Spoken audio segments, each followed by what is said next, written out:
3 4 ডিব্বা তুই কোটা ছাড়। আমার যদি মন চায় আমি পান দোকান করবো, আমি করবো। যে চাকরি বাকরি পরে কর, আগে ইঞ্জিনিয়ার বানান কর। যেখানে হচ্ছে আমাদেরকে ব্লেম করা হচ্ছে যে তোমরা দেশ ছেড়ে চলে যাচ্ছ, দেশের জন্য কি করলা, দেশ তোমাদেরকে এতটুকু দিল, আমাদের করার সুযোগটা কোথায়?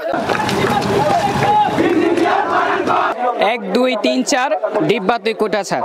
10ম গ্রেডে তাদের শতভাগ কোটা দেওয়া হচ্ছে। তারা পরীক্ষায় বসছে, শুধু ডিপ্লোমারা তারাই পরীক্ষা দিচ্ছে, তারাই এখানে চাকরি পাচ্ছে। এখানে বিএসসি ইঞ্জিনিয়ার তাদের চেয়ে উচ্চ যোগ্যতা সম্পন্ন ব্যক্তিরা সে পরীক্ষায় বসতে পারছে না। এটা হচ্ছে বাংলাদেশের সবচেয়ে বাজে একটা সিস্টেম, যে যোগ্যতা হওয়ার পরেও, যোগ্যতার চেয়ে বেশি হওয়ার পরেও ওই জায়গাটা তাদের দেওয়া হচ্ছে না, প্রকৌশলীদের ওই জায়গাটা দেওয়া হচ্ছে না। আমার যদি মন চায় আমি পান দোকান করবো, আমি করবো। যে তার যেটা মন চায় সেটাই করবে। কেউ যদি 10ম গ্রেড থেকে 9ম গ্রেডে চলে যায়, আরেকজন যদি চাকরি ছাড়া যদি 13তম গ্রেড 12তম গ্রেডে যায়, তাহলে তো এটা যৌক্তিকতা মেনটেন করে না। সো আমরা চাই যে সবকিছু একটা, তারা আমাদের সাথে পরীক্ষায় বসুক, আমরাও বসবো, সবার জন্য সেম একটা প্রসিডিউর থাকা উচিত। তারা পরীক্ষায় বসবে, সেম পরীক্ষায় আমরাও বসবো, একসাথে বসবো। কিন্তু তারা তো পরীক্ষায় বসতেই রাজি না। তারা চাইতেছে তাদের এত % দিয়ে দেওয়া হোক। তাও এই কোটা ছিল আগে 33%, এটা আরো বৃদ্ধি করা হইতেছে। কেন একটা দেশে কোটা কেন থাকবে? একটা সুন্দর সিস্টেম থাকবে, ওই সিস্টেম অনুযায়ী সে তার যোগ্যতা অনুযায়ী আসবে। তাই আমরা এতদিন চুপ ছিলাম, কিন্তু গতকালকে যখন লং মার্চ টু ঢাকা বুয়েটে ডাক দিয়েছে, তখন দেশের সকল প্রকৌশলীরা সেখানে যুক্ত হয়েছে। সেখানে পুলিশের যে নেক্কারজনক হামলা হয়েছে, এটা আমরা তীব্র নিন্দা ও প্রতিবাদ জানাই। এখন এই আন্দোলন আরো কঠোর থেকে কঠোরতর হবে। চাকরি বাকরি পরে কর, আগে ইঞ্জিনিয়ার বানান কর।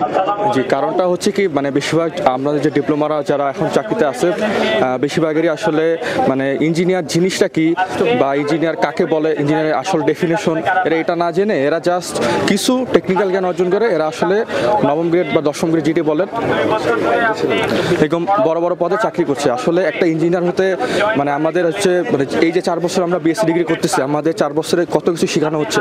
আমাদের যে ক্রিটিক্যাল থিঙ্কিং বলেন, প্রবলেম সলভিং অ্যাবিলিটি বলেন, এটা আমার মনে হয় না একজন ডিপ্লোমাদের বা একজন বিএসসি ইঞ্জিনিয়ার এবং ডিপ্লোমাদের সমান পরিমাণ ক্যাপাবিলিটি রয়েছে। তো আমরা চাই যে ডিপ্লোমারা আগে ইঞ্জিনিয়ার কি এই জিনিসটা জানুক, ইঞ্জিনিয়ারের ডেফিনেশন কি এই জিনিসটা জানুক। জানার পর তারা নিজেদেরকে ইঞ্জিনিয়ার হিসেবে দাবি করুক। শুধুমাত্র কিছু টেকনিক্যাল জ্ঞান অর্জন করে জাস্ট 9ম 10ম গ্রেডে সরকারি চাকরি জাস্ট করলে কেউ ইঞ্জিনিয়ার হয়ে যায় না। আসলে ইঞ্জিনিয়ার হওয়াটা এত সহজ না।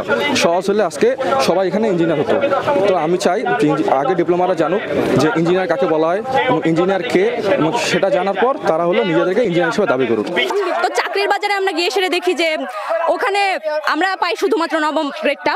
9ম গ্রেডের মাঝেও 33% কোটা নিয়ে নিয়েছে ডিপ্লোমারা। যদিও এটা প্রপারলি অ্যাপ্লাই হয় না, ওরা গিয়ে 50% 80% অনেক সময় 100%-এ চলে যায়। তো আমাদের আসলে এখানে মানে ঢোকার আসলে ওয়েটা কোথায়? আমরা আসলে কোথায় জায়গা পাচ্ছি? আমাদের যে মেধা এটাকে কাজে লাগানোর জন্য আমরা তো প্রপার সুযোগ পাচ্ছি না। তার জন্য দেখা যাচ্ছে যে আমাদের ম্যাক্সিমামেরই স্বপ্ন থাকে বিদেশ চলে যাব। তো এতে তো গিয়ে দেশের উন্নয়ন হচ্ছে না, ব্রেন ড্রেন। যেখানে আমাদেরকে ব্লেম করা হচ্ছে যে তোমরা দেশ ছেড়ে চলে যাচ্ছ, দেশের জন্য কি করলা, দেশ তোমাদেরকে এতটুকু দিল, আমাদের করার সুযোগটা কোথায়? ওরা 10ম গ্রেড পুরাটা ব্লক করে রেখে দিয়েছে। আর 10ম গ্রেড থেকে আর ওরা কি করছে? ওরা গিয়ে এসএসসি কোনো মতনে পাশ করছে, তারপরে গিয়ে তারা ডিপ্লোমাতে ভর্তি হচ্ছে। আমি জানি তাদের যোগ্যতা কতটুকু আছে। তারা 10ম গ্রেডে ঢুকে যাচ্ছে, ঢুকে তারপরে তারা পদোন্নতি নিয়ে নিচ্ছে, 9ম গ্রেডে চলে যাচ্ছে। যেখানে একজন বিসিএস ক্যাডার বিসিএস পরীক্ষার মাধ্যমে যায়, একজন লেফটেন্যান্ট যেতে পারে। তো আপনি কি মনে করেন যে আমাদেরটা অযৌক্তিক, আমাদের এই দাবিগুলো অযৌক্তিক, আমাদের কি যথেষ্ট সুযোগ দেওয়া উচিত নয়?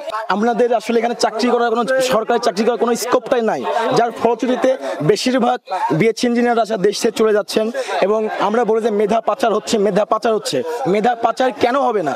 আমি একজন বিএসসি ইঞ্জিনিয়ার, আমি পরীক্ষা দিয়ে 9ম গ্রেডে ভর্তি হতে পারবো না। উল্টো 10ম গ্রেড থেকে কোঠা নিয়ে 40 থেকে 90% পর্যন্ত তারা কোঠা নিয়ে আসলে 9ম গ্রেড অর্থাৎ প্রথম গ্রেড অর্থাৎ বিসিএস ক্যাডার যে পদ, সেই পদে তারা আসতেছে। এবং আমরা যাব কোথায়?